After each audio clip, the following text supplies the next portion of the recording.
Halo semuanya, hari ini saya akan menceritakan film yang berjudul Ponniyin Selvan 2022. Cus. Di awal film, diperlihatkan kisah dua kerajaan, yaitu Kerajaan Chola dan Pandyan. Kedua kerajaan itu saling bermusuhan. Perang sudah lama berkobar, namun keadaan mulai berubah saat Kerajaan Chola melahirkan 3 orang anak, 2 diantaranya laki-laki dan satunya perempuan. 2 anak laki-laki ini menjadi tumbuh dewasa menjadi kesatria yang tangguh, sampai di mana pada perang Sefwar, kerajaan Kola yang dipimpin Adipati Putra Mahkota Adita Karakalan dan adiknya Arul Mozik Karikalan mengalahkan Raja Vera Pandian. Akibatnya terjadi pergolakan dan balas dendam yang tak berujung. Singkat cerita, di sebuah medan perang, kerajaan Kola yang dipimpin Adita Karakalan berperang melawan kerajaan terdekat. Tujuannya untuk memperluas wilayah kerajaan Chola agar semakin besar.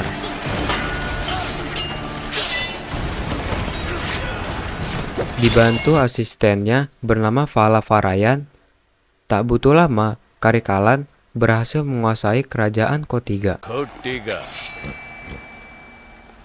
ಹೋಗು ನನ್ನಿಂದ ಮತ್ತೊಬ್ಬ ನಿರಾಯುಧನನ್ನು ಕೊಲ್ಲಲಾಗದು. Malamnya ketika pesta, Vala Farayan dipanggil menemui Karakalan Adita.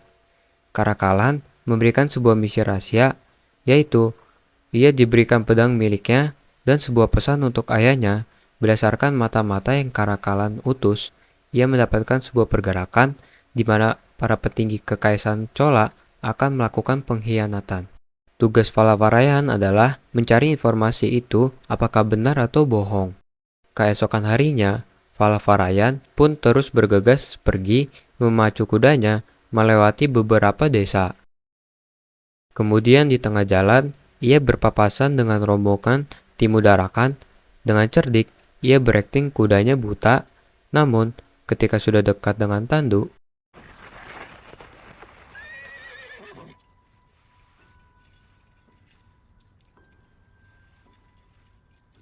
ternyata bukan Mudarakan, melainkan bidadari bernama Permaisuri Devi. Dia pun menyukai Devi dan mulai menggombal dia. Lalu, ia diberikan cincin sebagai tiket masuk ke kerajaan. Sesampainya di kerajaan Tanjur, bukannya mendapatkan perlakuan baik saat menunjukkan cincin, melainkan malah ditikat di tiang. Komandan yang mengambil surat milik kaisar akan menyerahkannya langsung. Tapi Vala Farayan bersikeras untuk memberikannya sendiri karena dia sudah dapat amanah dari Karakalan. Kemudian, dia pun dipersilakan bertemu dengan Kaisar Choizar.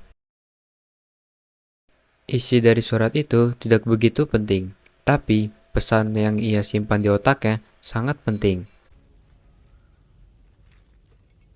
ಕರಿಕಾಲರು ಕಂಚಿಯಲ್ಲಿ ಒಂದು ಸ್ವರ್ಣ ಮಂದಿರ Ia pun memberikan informasi kerajaan Chola dalam bahaya, akan ada pengkhianatan. Kemudian, Kaisar Choizar pun menyimpan informasi itu. ದಳಪತಿ ಓಲೆಯನ್ನು ಓದಿದ್ದಾರೆ ಅರಸರೇ. ನಾಳೆ ಮರು ಓಲೆ ಕೊಡಲು ಹೇಳುತ್ತೇನೆ. ಇವನು ನಮ್ಮ ಅತಿಥಿ. ಇವನಿಗೆ ಬೇಕಾಗಿರುವ ವಸತಿ ಸೌಕರ್ಯಗಳ ಕಡೆ ಗಮನ ಕೊಡಿ. ನಾನು ನೋಡಿ Melanjutkan perjalanan Vala Farayan, ia bertemu pemimpin kuil dan meminta mengantarkan dirinya bertemu Putri Kundavai. ನಾನು ಯುವರಾಣಿ ಕುಂದವೈ ದೇವಿಯನ್ನು ನೋಡಬೇಕು. ನೀನು ಬರದಿದ್ದರೆ ಇವರು ನನ್ನನ್ನು ಹಿಡಿಯುತ್ತಾರೆ. Sesampainya mereka berdua di kerajaan Pajarai, kabar tidak mengenakan bahwa ia dicap sebagai mata-mata dan menjadi buronan. Segera Vala Farayan menyamar jadi penari.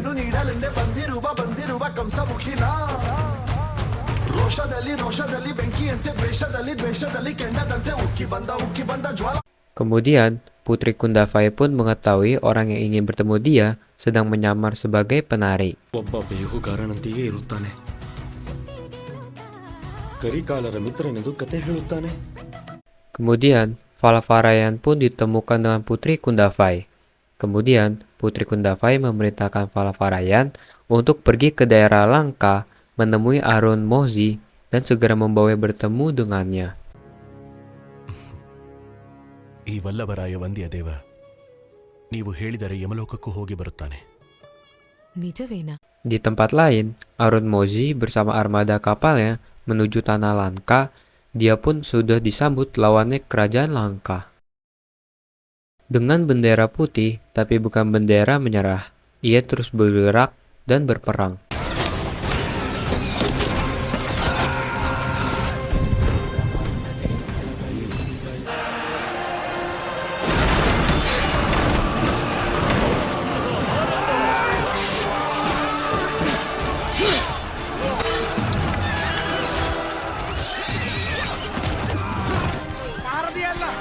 Keganasan Arun Mozi dan pasukan tak terhentikan, hingga akhirnya mereka pun menang.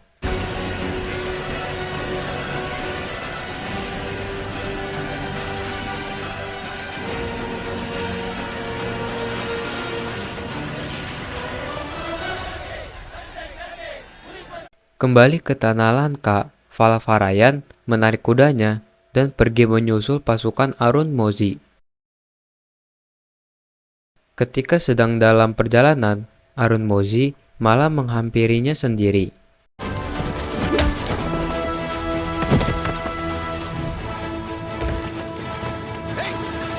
Di sini, Valavarayan masih belum mengenalnya dan mereka pun berduel.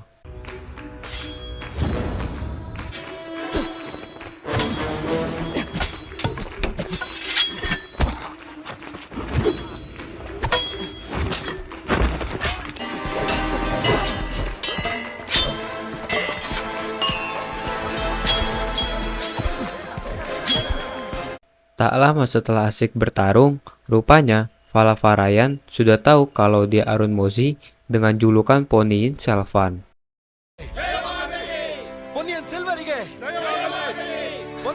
Mereka pun segera berbicara. Valavarayan memberi kabar tentang pengkhianatan petinggi Chola.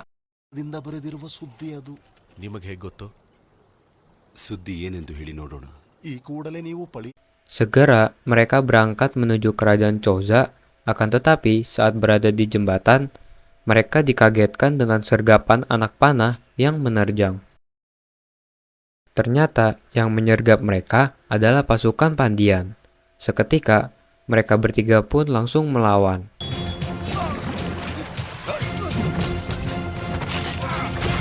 Namun, mereka pun kalah. Kemudian, tiba-tiba ada seorang wanita rambut putih mengendarai gajah langsung menyingkirkan pasukan Pandian. Keesokan harinya, Arun Mozi mulai bergerak menggunakan gajahnya untuk pergi, dan Valavarayan pun ikut juga pergi menuju kapal menggantikan Arun Mozi. Kemudian, Valavarayan terkena jebakan dan bertarung melawan pemberontak yang mencoba menangkap Valavarayan yang menyamar sebagai Arun Mozi. Para pemberontak itu tidak tahu kalau Valavarayan bukanlah Arun Mozi. Ketika diangkut ke kapal, komandan pemberontak marah-marah karena yang mereka tangkap bukanlah Arun Mozi. Valavarayan pun langsung digantung. Di sisi lain, Arun Mozi yang mendengar kabar itu, ia bergegas menyusul Valavarayan dengan kapal kecilnya. Kemudian, Arun Mozi melawan mereka semua.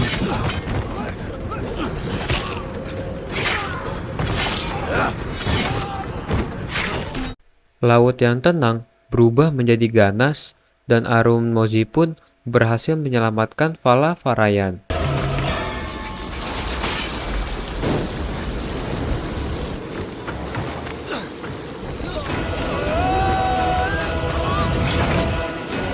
Tapi mereka terus melawan ombak dan para pemberontak. Meski mereka berdua berhasil mengalahkannya, tapi Valavarayan yang tidak bisa berenang dan Arun Mozi yang kelelahan tak bisa melawan ganasnya ombak. Mereka pun tenggelam. Kabar tentang tenggelam kapal yang dinaikkan Ponniyin Selvan rupanya menyebar dengan cepat. Kaisar, Karikalan, dan Putri Kandavai mengetahui itu dan mereka sedih. Namun, di balik tenggelamnya kapal itu, Lagi-lagi seorang wanita berambut putih datang menolongnya. Ketika diperhatikan secara sesama, wajahnya sangat mirip sekali dengan Putri Devi. Pertanyaannya, siapa wanita berambut putih ini yang selalu menolong Ponniyin Selvan? Dan film Ponniyin Selvan 2022 kini pun selesai. Terima kasih yang sudah menonton. Jangan lupa subscribe, like, dan nyalakan tombol loncengnya.